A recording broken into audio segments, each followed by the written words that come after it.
En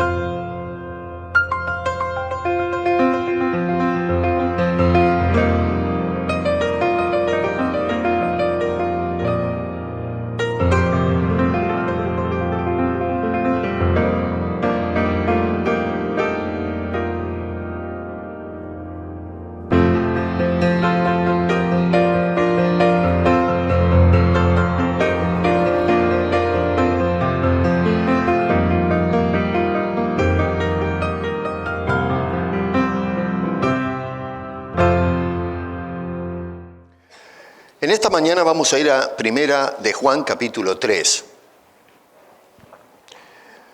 Voy a leer un verso, que creo que aparece ahí, verso 10, pero vamos a mirar lo que Juan tiene que decirnos a través de este capítulo. Es muy interesante lo que nos deja este hombre. En el verso 10 dice: en esto se manifiestan los hijos de Dios y los hijos del diablo.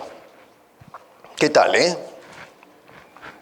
Todo aquel que no hace justicia y que no ama a su hermano no es de Dios. Hijos manifiestos es el título que le doy a esta exposición. Vamos a orar. Señor, una vez más, venimos con reverencia a abrir las Escrituras para que nos hables a través de la revelación. Y además de eso, Señor, te imploramos que por el ministerio de tu Espíritu Santo podamos aplicar estas cosas a la vida práctica. En un mundo en tinieblas, donde hay tanto odio, tanto resentimiento, y que realmente necesitamos una gran dosis de amor para todos los hombres. Oramos en el nombre de Cristo. Amén.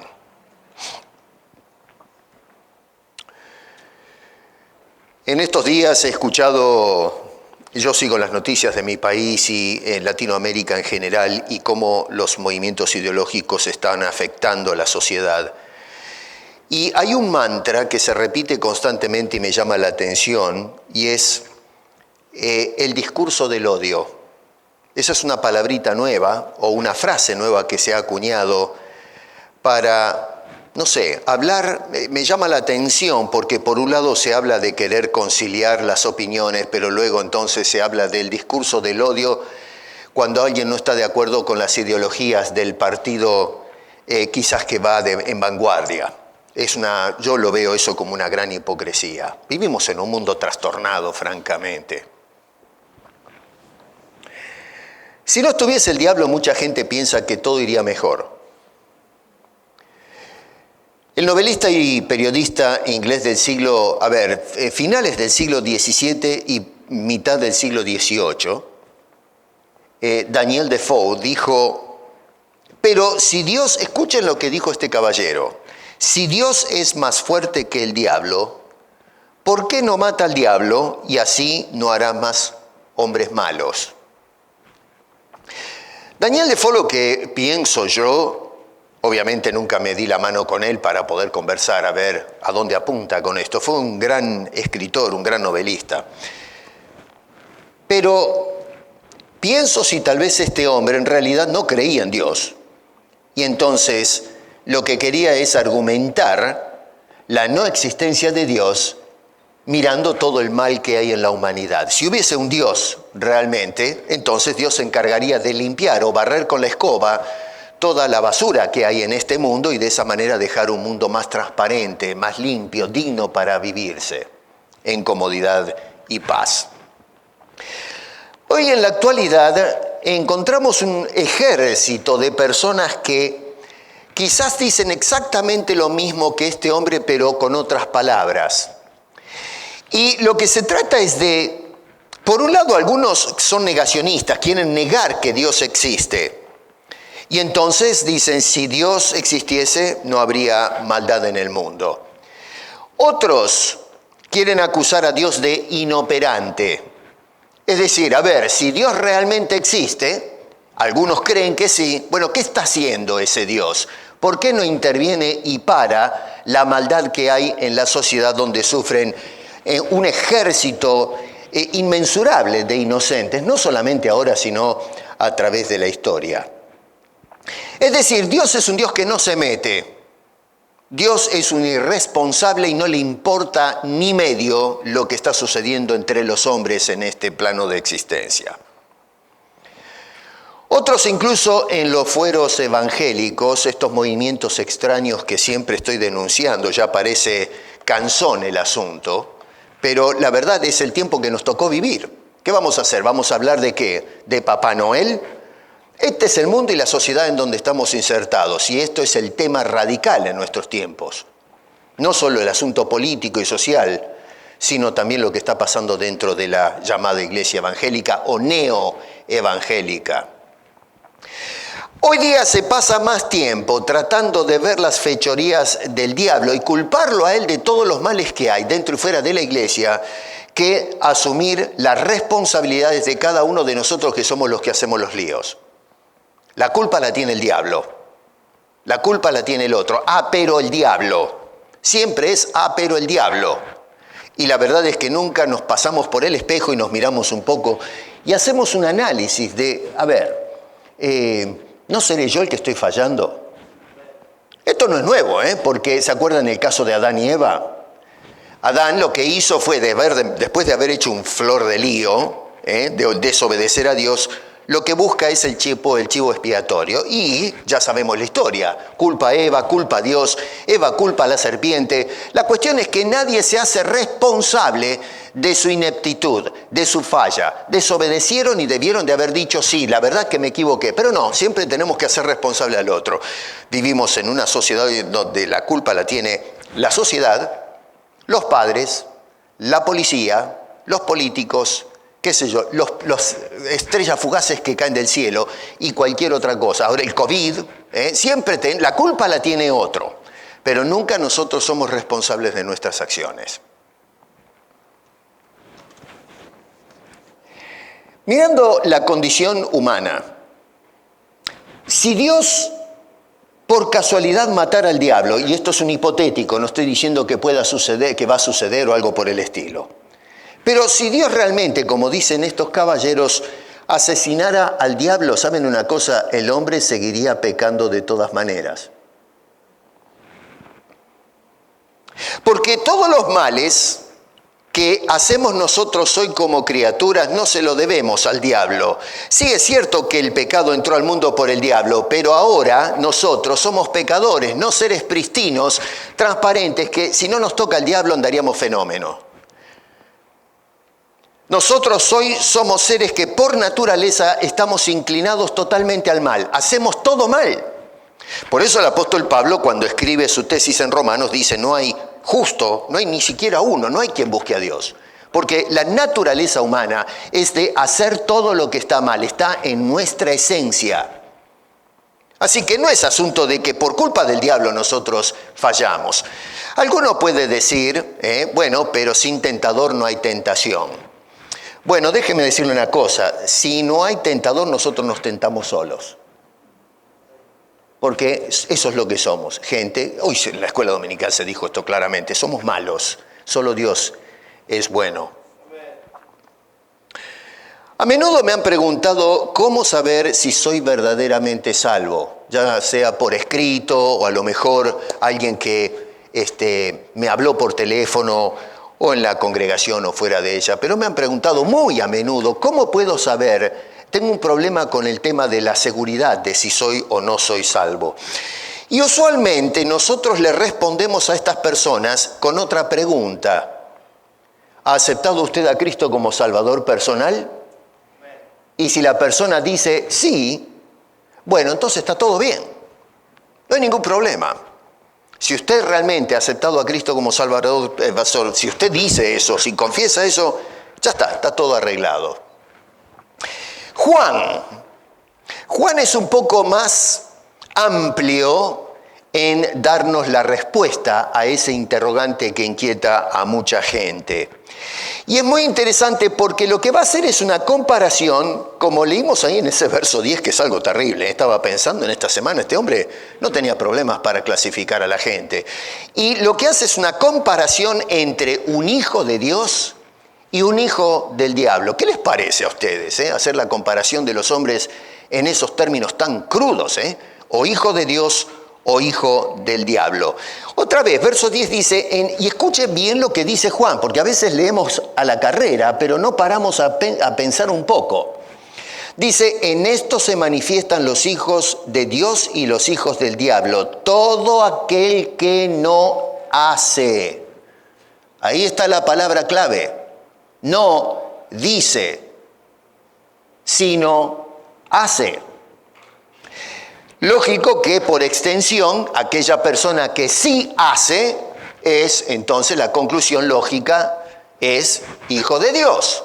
Pero lo que está indicando entonces es la importancia del hacer más que el decir.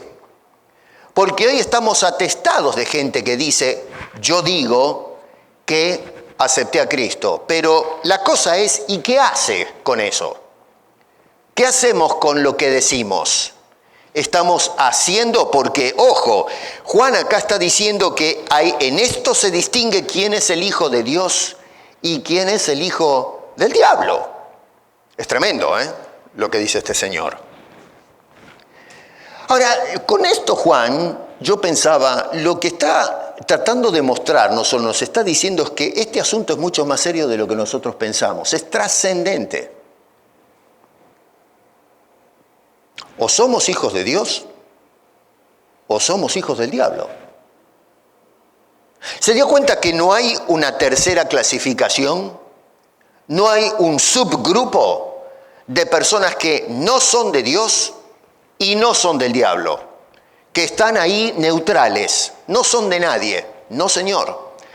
Quizás la gente hoy piensa en esos términos porque, en fin, en esta sociedad de política incorrecta, ¿no es cierto?, donde tenemos que tratar de no lastimar a nadie, entonces lo que hacemos es tratar de ablandar un poco el lenguaje para dejar a la gente contenta. Pero con Juan esto no funciona. Con Juan dice, o eres de Dios o eres del diablo. No hay nada en el medio.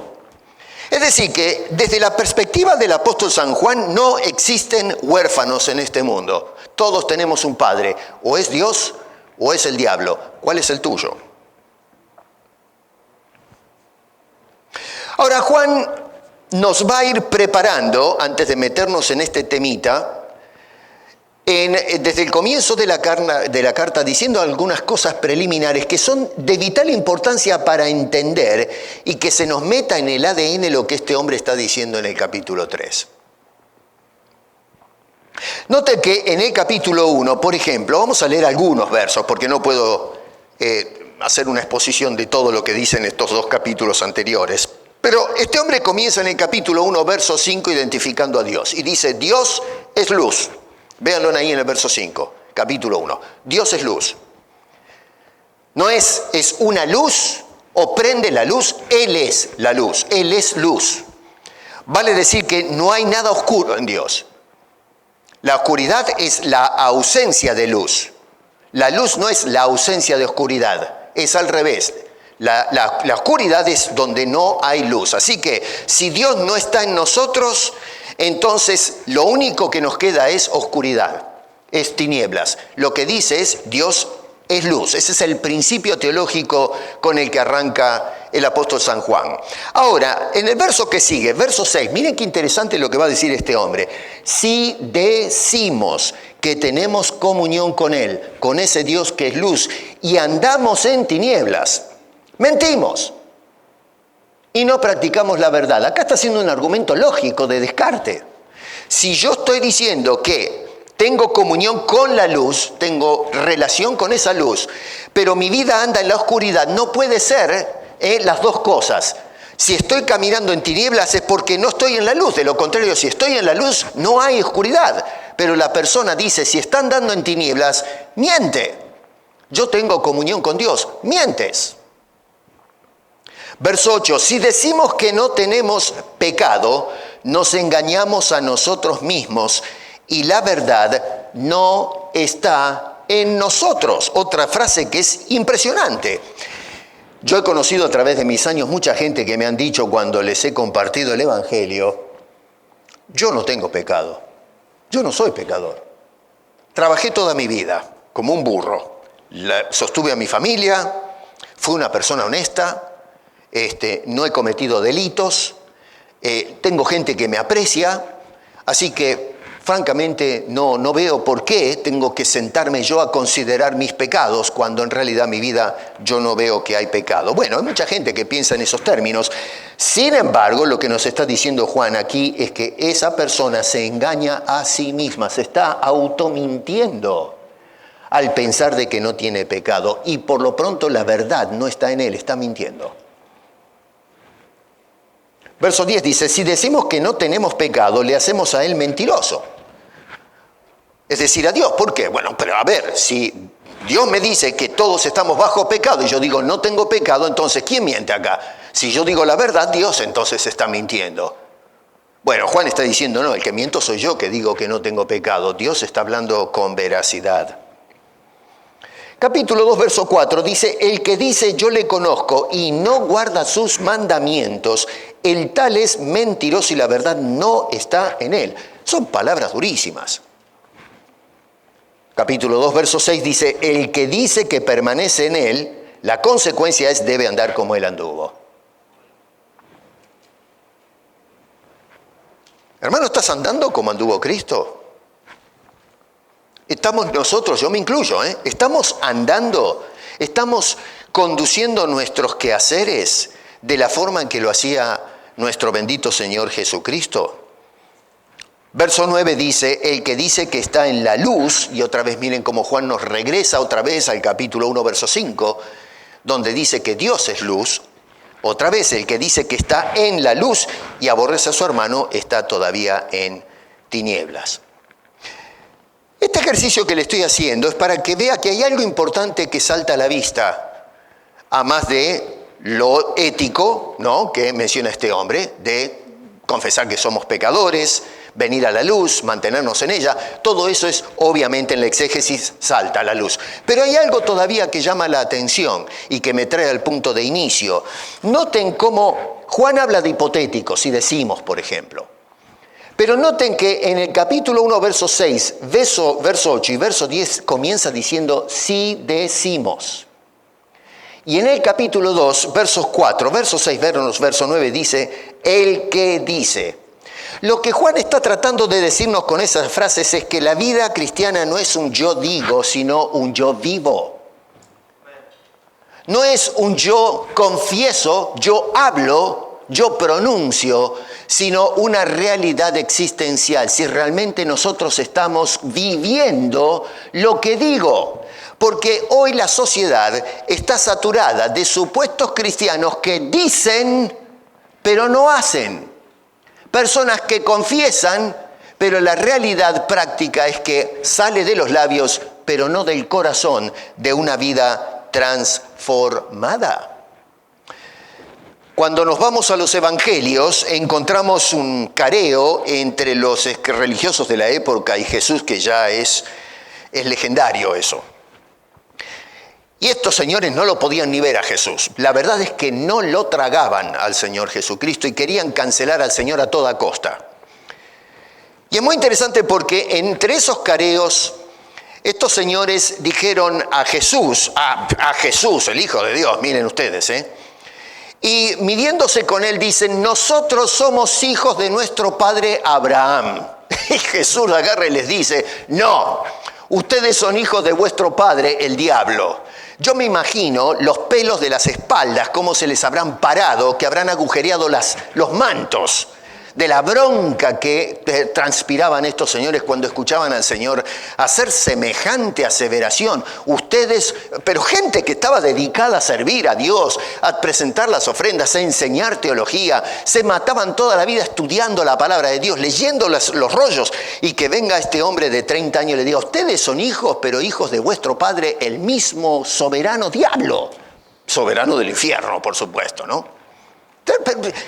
A mí me hubiese gustado estar con una cámara fotográfica y sacarle las expresiones del rostro a todos estos señores que eran la nata de la nación en materia teológica.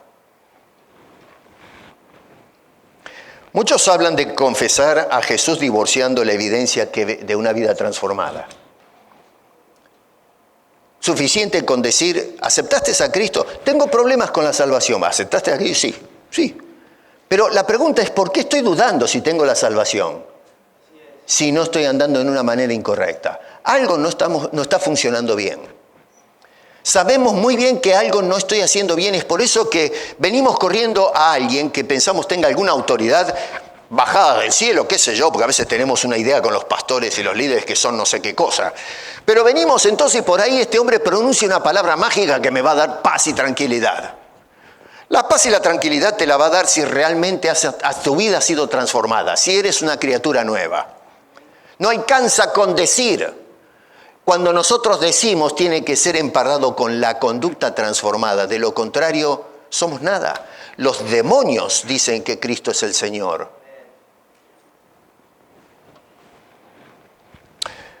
Una máxima del famoso Don Quijote, escrito por Cervantes, dice, no sé si leyeron esa obra, es preciosa, de un señor que estaba tenía serios problemas, el Don Quijote. Se creía que era un caballero andante buscando una princesa, el amor de su vida, y no existía, estaba en su cabeza.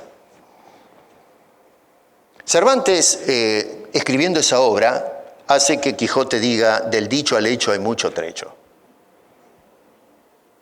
Y a menudo ese es el caso con los cristianos. Decimos, pero hay una larga distancia en los hechos. Y eso es lo que quiere puntualizar Juan acá. No digas, vive el Evangelio. Ahora, en el capítulo 3, mirando eso que acabo de mencionar, o que dice Juan acá, en el capítulo 3 Juan va a resaltar la magnitud de tres cosas. La primera es la magnitud del amor de Dios, versículos 1 al 3. La magnitud del amor de Dios. Mirad cuál amor nos ha dado el Padre para que seamos llamados hijos de Dios. Por esto el mundo no nos conoce, porque no le conoció a Él. Amados, ahora somos hijos de Dios, y aún no se ha manifestado lo que hemos de ser, pero sabemos que cuando Él se manifieste seremos semejantes a Él, esto es a Cristo, porque le veremos tal como Él es.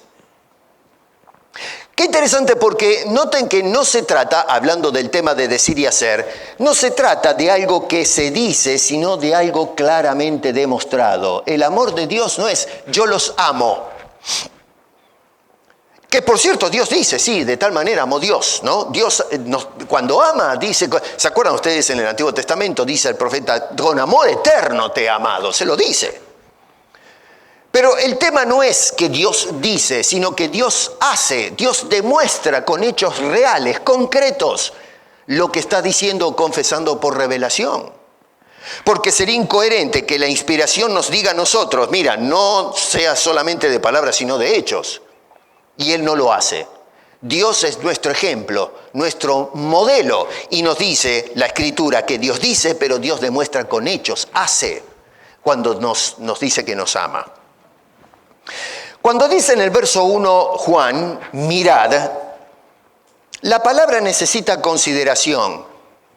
El término en el original, en el idioma griego es en el que se inspiró el Nuevo Testamento, significa observen con mucha atención, traducido más o menos a nuestro español. Consideren en profundidad esto. Y la otra cosa es que el modo en que está puesto, inspirada esa palabra, es imperativo. En otras palabras, acá no es un considere así nomás, sino que nos está obligando a hacerlo, es un mandato. Esto dice, frenen, paren y tomen atención de esto, consideren, observen. Bueno, ¿qué es lo que tengo que observar? Dice, el amor que Dios ha dispensado para con nosotros. Es decir, nos llama a medir, a considerar la manifestación de ese amor de Dios para con sus hijos. Usualmente hoy hablamos de Dios te ama y decimos amor. Amén. Dios es amor, decimos amén. Dios ama a todo el mundo y decimos amén y qué sé yo. Pero nunca nos quedamos a contemplar la magnitud, la característica de ese amor de Dios por sus hijos. Lo disfrutamos, pero no lo estudiamos, no lo consideramos. Cuando dice ahí, por ejemplo, el amor que nos ha dado el Padre, se refiere al amor demostrado. Dice, nos ha dado su amor, ha mostrado con actos concretos ese amor bendito. Se refiere a la actividad de Dios como resultado de ese amor. No es un amor estático, un amor quieto, sino un amor activo. No se trata de Dios dice, se trata de Dios hace. ¿Se dieron cuenta de eso? El resultado de ese amor lo ha demostrado a nosotros dándonos ahora una esperanza sólida, bien plantada, una esperanza firme. En el versículo 3 dice, y todo aquel que tiene esta esperanza en Él. El amor de Dios nos ha dado esperanza. Nos ha demostrado su amor produciendo... A ver, un hombre que cuando se analiza a sí mismo y ve que realmente su naturaleza es un desastre, ¿qué esperanza va a tener? La única esperanza que tiene es condenación, el juicio eterno. Pero ahora Dios nos ha dado una esperanza sólida. Y noten ustedes que hay 3 puntos, digamos, que Juan plantea para mostrarnos esa esperanza que es real, que nosotros tenemos. Una es la adopción. Es decir, ¿quiénes somos nosotros? ¿Cuál es nuestra identidad? Y este hombre dice que hemos sido llamados, verso 1 en la segunda parte, llamados hijos de Dios. Dios es el que dice que eres un hijo de Dios. Cuando vivimos con eso bien metido en nuestro ADN, nunca nos entran las dudas. Dios me hizo a mí un hijo suyo. Es algo extraordinario eso. El apóstol San Pablo, cuando escribió la carta a los Efesios, para evacuar dudas y animar a los creyentes, y tratar de ver si redireccionaba la conducta de algunos, en el capítulo 4, verso 17 dice, ya no andéis como los otros gentiles que andan en la vanidad de su mente. Pero este hombre arranca la carta con una cantidad de frases teológicas que son pero impresionantes. Se ha escrito muchísimo acerca de esto. Y en el capítulo 1, verso 5, Juan nos dice que nosotros hemos sido predestinados. Esa palabra genera una cantidad de úlcera en el estómago de tantos cristianos que no sé por qué, porque al fin y al cabo eso es lo que está en la Biblia. Hemos sido destinados desde antes. Y luego agrega esto, dice que hemos sido predestinados para ser adoptados hijos suyos. Yo, un vil pecador que merezco el infierno, pónganse a pensar que Dios haya visto en mí miseria y de todas maneras Dios me haya destinado para eventualmente llegar a ser adoptado, un hijo suyo. No soy un huérfano. No soy una persona que pertenece al diablo, soy de Dios. He sido llamado por Dios mismo, un hijo suyo. O Dios miente o dice la verdad. Si Dios me llamó un hijo suyo, se terminó el argumento. Tengo que confiar. Esa es mi esperanza, la adopción. Segundo, la filiación. Dice en el versículo 1 que Él es nuestro Padre. Nos adoptó y no es un padrastro, un tío, un cuate que está por ahí, que es un buen amigazo, pero nada más. Es mi Padre. Con toda confianza me puedo dirigir a Él y ponerme bajo sus brazos protectores cuando lo necesito, cuando busco su auxilio. Estamos afiliados con ese Dios. Si somos hijos, Él es Padre y como Padre perfecto nunca nos falla. En el verso 10 nos dice que hay quienes disfrutan, ¿no?, de esta relación con Dios, pero hay otros que no la disfrutan, y esos son los hijos del diablo. No tienen esa filiación que tenemos los hijos de Dios con el Padre. Adopción, filiación y número 3, transformación. Dice en el versículo 2, que cuando Él se manifieste seremos semejantes a Él. Algo va a hacer todavía Dios con nosotros. No solamente mostró su amor al dar a su Hijo Jesucristo para perdonarnos, salvarnos, sino que ahora nos promete algo que viene en el futuro. Va a haber un cambio en nosotros. Ahora somos, pero todavía seremos, por el poder y la potestad de nuestro poderoso Dios. O sea que no terminó la obra todavía en la cruz del Calvario. Hay trabajo que hacer con nosotros. Nos hará como su Hijo Jesucristo en gloria. Dice que seremos semejantes a Él. No igual a Él. Ojo con esto, porque Jesús es Dios. pero seremos semejantes. Algo se va a hacer, se nos va a dar una estructura glorificada, un cuerpo glorificado cuando llegue el momento. Y la segunda cosa que dice Juan ahí es que le veremos como es en gloria. ¿Se imaginan ver ya no ese Cristo todo estropeado, enflaquecido, con los pies sucios, caminando por los terrenos polvorientos, con una capa, a lo mejor un manto ese que tenía, que a lo mejor estaba todo sucio, no había lavarropas para lavarse la ropa cada, qué sé yo, una vez por semana, andaba por los montes, imagínense cómo estaba todo eso, sudado, el pelo desgreñido, qué sé yo, no había tiempo para parar en la peluquería o en la barbería a hacerse un retoque, en esos caminos se ensuciaba todo uno, y allá iba el Señor transpirado, cansado, hambriento, sediento, iba predicando el Evangelio. Bueno, ahora no veremos a ese Cristo, mucho menos el Cristo todo lastimado, sino un Cristo glorioso, traslúcido, de poder, potestad y gloria. Vamos a poder ver a nuestro bendito Señor y Salvador con nuestros ojos. Esa es nuestra esperanza. Hoy vemos un mundo enfeecido, enmohecido, arruinado por el pecado. Vemos una sociedad trastornada, enloquecida. Pero un día vamos a ver las glorias eternas y esa es la esperanza que tienen los creyentes y todo eso por el puro afecto del amor de Dios sobre nuestras vidas. Debido a eso, lo que Dios no solo dice, sino ha demostrado, la magnitud de su amor, entonces Juan nos hace un llamado a hacer, no solo decir, sino hacer. Verso 3 dice, y todo aquel que tiene esta esperanza en él, se purifica a sí mismo, así como él es puro. ¿Se dan cuenta que no es hacer, sino vivir? Se purifica a sí mismo y tiene como modelo a la persona del Señor Jesucristo. Como Él es puro, se espera que nosotros vayamos limpiando nuestras vidas.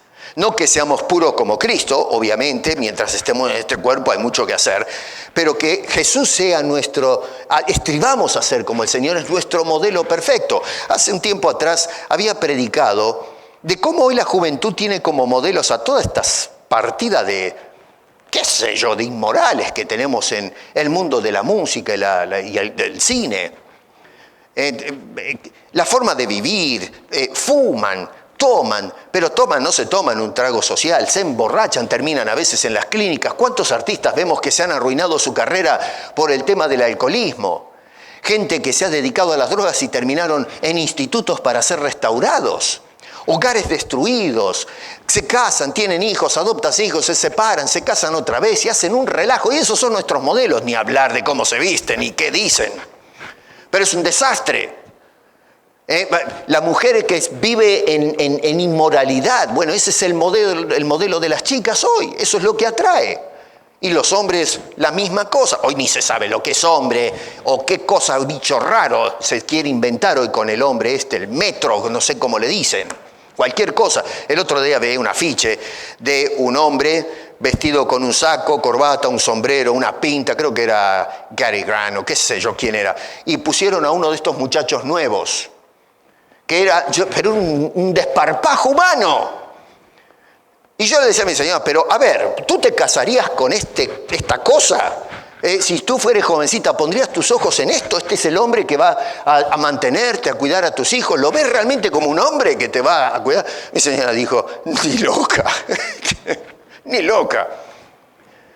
Bueno, esos son nuestros modelos. Nuestro modelo es Cristo. Ese es el hombre ideal. Esa es la mujer perfecta delante de Dios. Es el modelo, no me refiero a lo físico, sino la conducta pura del hombre y la mujer que Dios espera de todos nosotros. Esa palabra purificar es una palabra que apunta a lo ceremonial y tiene que ver con la purificación moral del creyente. Que todo lo que nosotros somos y hacemos sea puro, ceremonialmente aceptado hoy por el Señor. Hoy se estaba hablando de que seamos sacrificios vivos, santo, agradable a Dios. No cualquier cosa. Vivimos en un mundo y en una sociedad amoral. Ya no estamos hablando de morales e inmorales.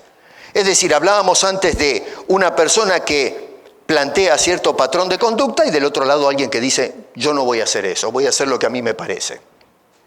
El problema en la sociedad de hoy es que antes hablábamos de moral e inmoral, pero hoy hablamos de amoralidad, es decir, lo que hemos es borrado el concepto de moralidad del diccionario. No existe tal concepto, no existe lo moral y lo inmoral, solamente existe lo que se hace. Eso es lo que se plantea en la sociedad.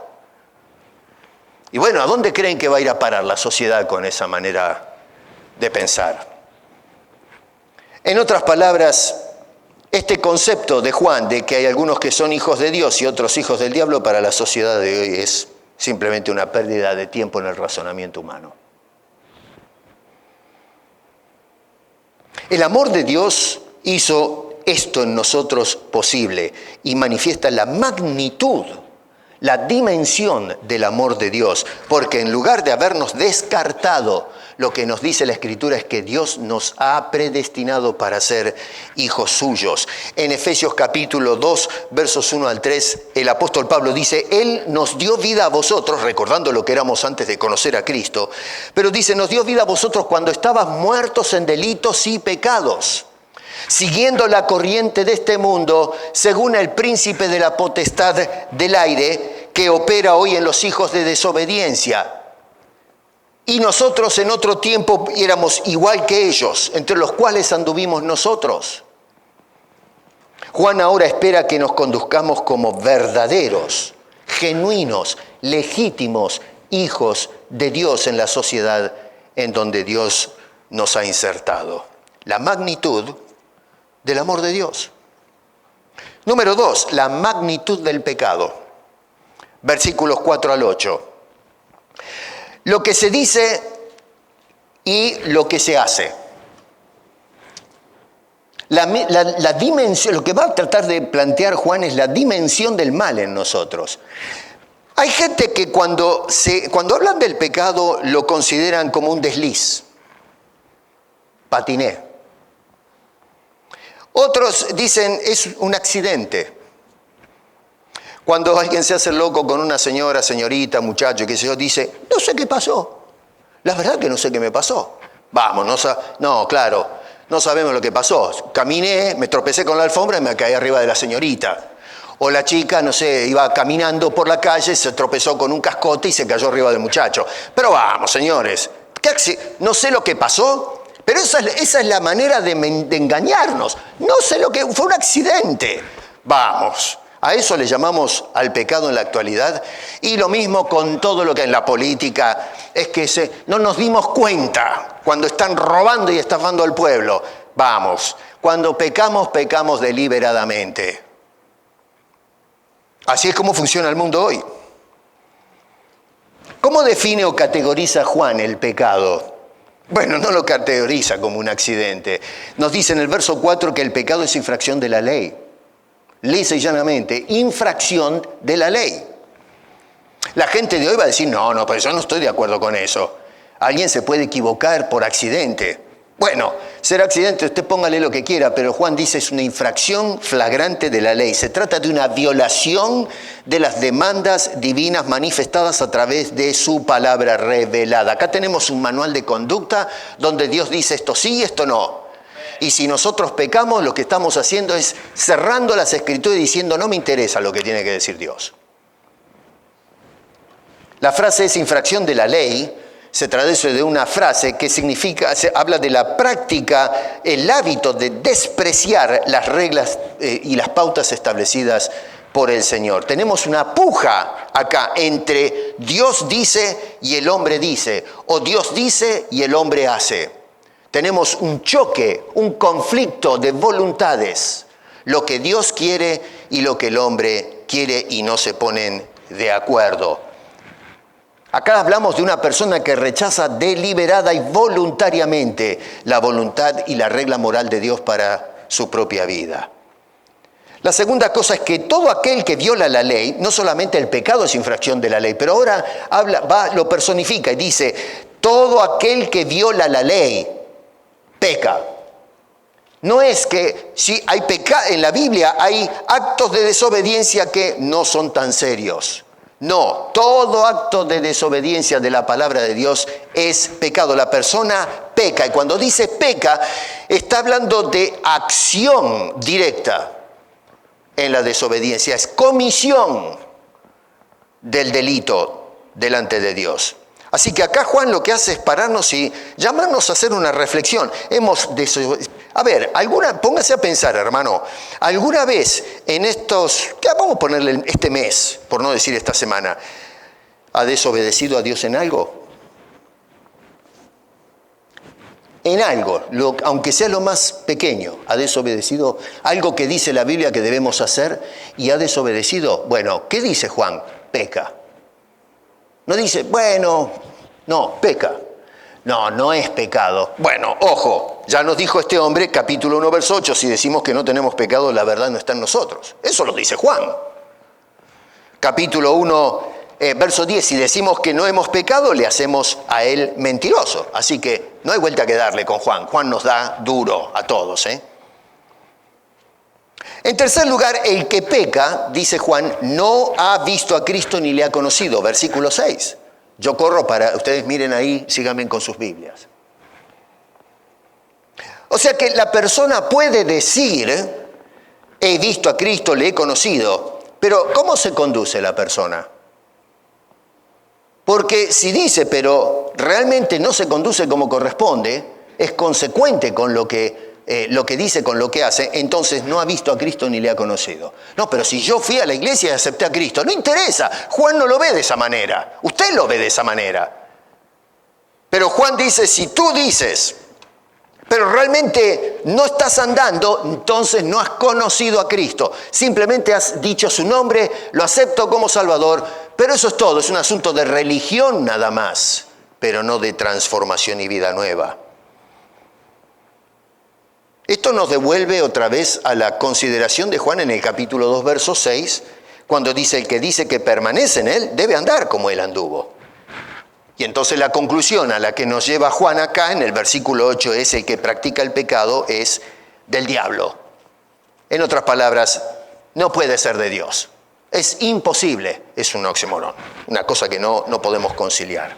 Acá la palabra practicar también es muy interesante porque Juan no está haciendo referencia, el cristiano comete errores, pecamos, sí. Pero Juan, cuando usa la palabra practicar, es muy importante porque está hablando de la persona que tiene el hábito de pecar, es decir, la persona que su estilo de vida es pecar, vive en pecado.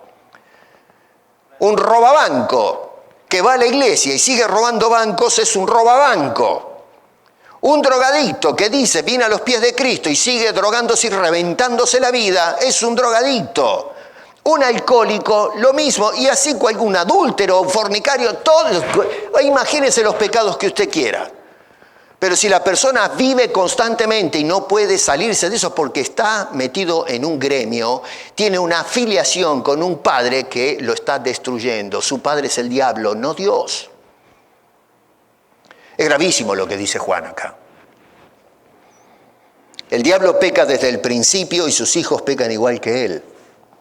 Son infractores de la ley y por ende violan la autoridad divina sobre sus vidas.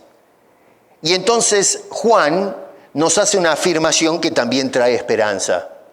Nos dice en el verso 5 que Cristo vino al mundo.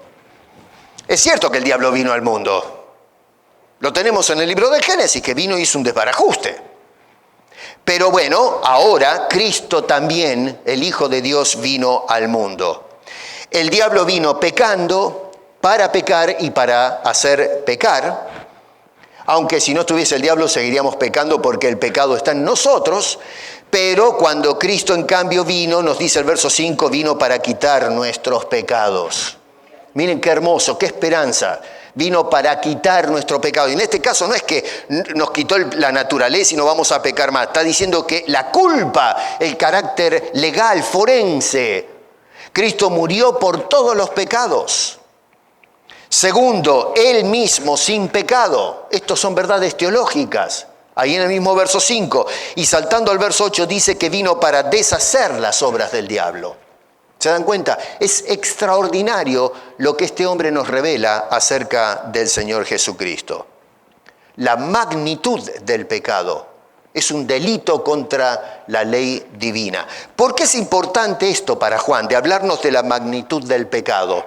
Bueno, porque cuando llegamos a entender la magnitud del pecado y cómo Dios respondió favorablemente hacia el pecador, es que descolla la magnitud del amor de Dios. Porque nosotros que merecíamos ser descartados por ser pecador, Dios no dijo, no quiero saber nada, sino que dio el paso adelante y dijo, voy a agarrar a este y lo voy a hacer mi hijo. Ahí se descolla, se vislumbra la magnitud soberana de ese amor bendito de nuestro Dios y Salvador. De tal manera amó Dios al mundo que ha dado a su Hijo unigénito, para que todo aquel que en él cree no se pierda, mas tenga vida eterna. Número 3, la magnitud del carácter cristiano. Versos 9 al 18. El cristiano no tiene que ser, hermano querido, en este tiempo, y jamás debió de serlo, un cero a la izquierda. No entiendo por qué los cristianos vivimos escondidos, asustados. Nos da vergüenza que nos identifiquen como cristianos. Lo he dicho muchas veces, que a veces he visto gente orar en los restaurantes, pero hay gente que no ora porque no quieren que... Les da vergüenza que me vean como un santurrón. Vivimos una vida secreta. Los vecinos ni saben que somos cristianos. Si salimos de la casa para ir a la iglesia, escondemos la Biblia en una bolsa. Salimos escondiéndonos que no nos vean la corbata porque seguramente la gente deduzca que vamos a la iglesia y corremos al auto, prendemos y salimos 120 kilómetros por hora. Ya está. Y cuando llegamos a casa abrimos el portón, el garage y entramos como bólidos, un torpedo, ¡brum!, adentro de la casa, nadie supo nada. Después salimos en short, chancleta, nos saludamos con él, nos tomamos una cerveza con el vecino,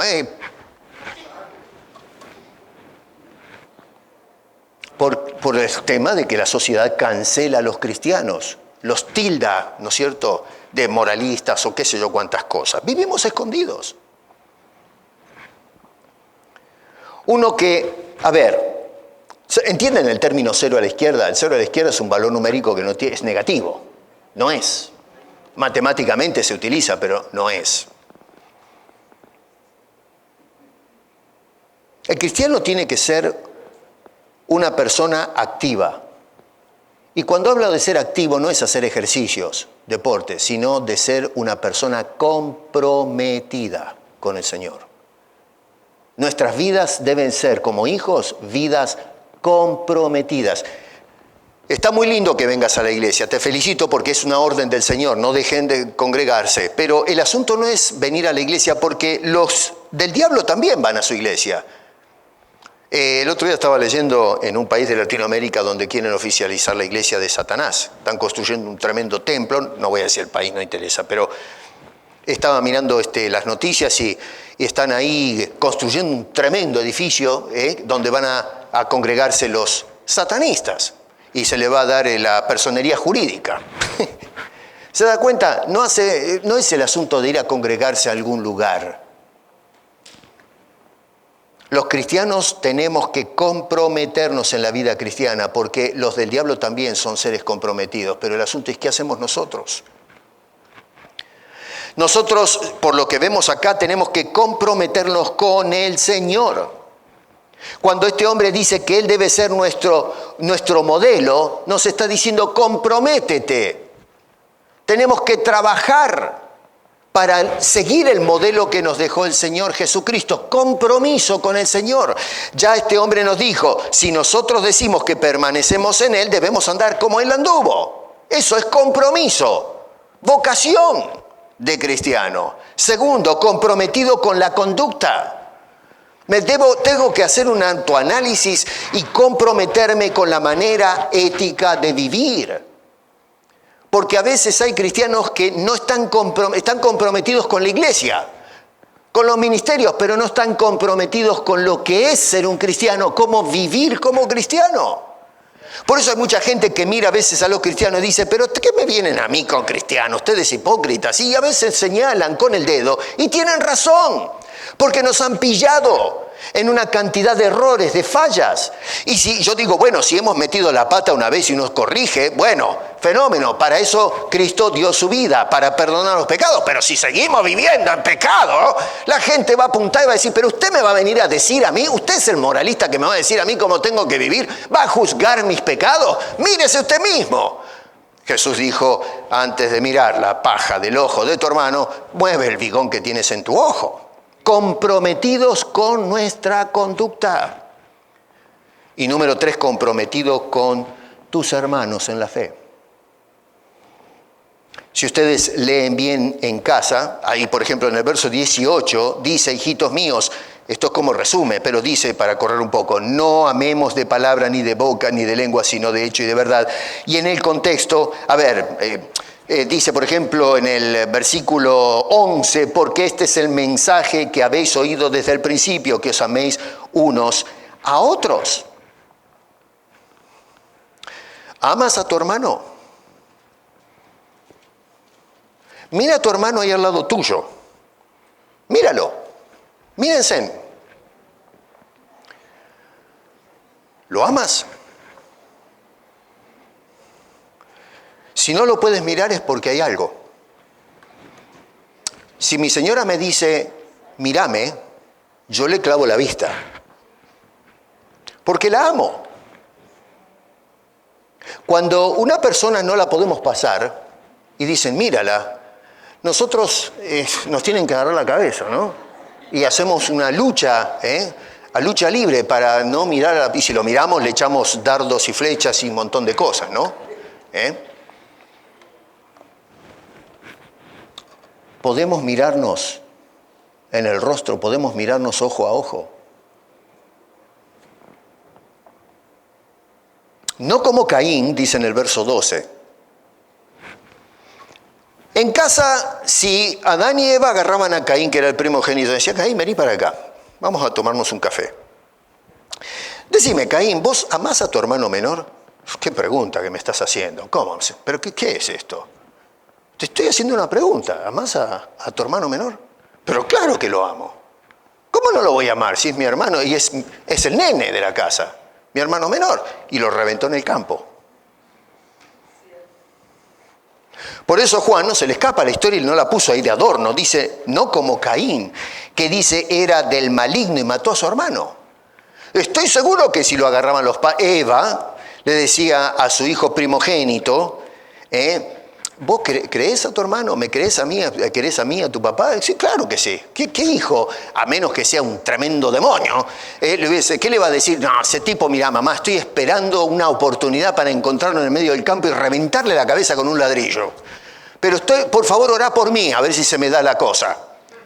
Y lo va a dejar a Adán y Eva ir con el hermano a cuidar al hermano menor al campo. Pero, a ver, sumen 2 más 2, señores.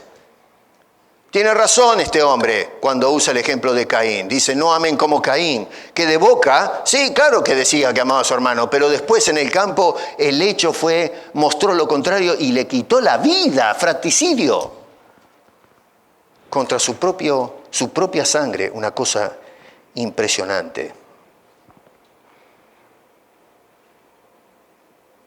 A veces los cristianos nos tratamos entre nosotros como si fuese yo solo hijo de Dios, el otro no.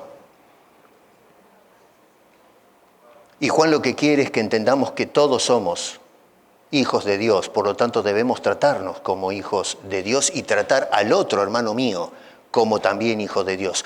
No eres tú solo un hijo de Dios, todos somos hijos de Dios por redención. En otras palabras, Juan lo que quiere acá en su tesis es, no digas, hazlo. No hablemos, actuemos. En este mundo hoy se habla mucho. Por eso es que vemos la sociedad convulsionada, pero no se hace nada. Los políticos, denuncio todo el tiempo la política, porque estoy harto de los políticos, en todo el mundo.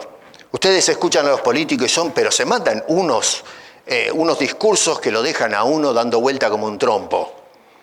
Se lo meten en el bolsillo al electorado. Nos prometen el oro y el moro. Y después, cuando se trata de el accionar, son ladrones, estafadores, mentirosos.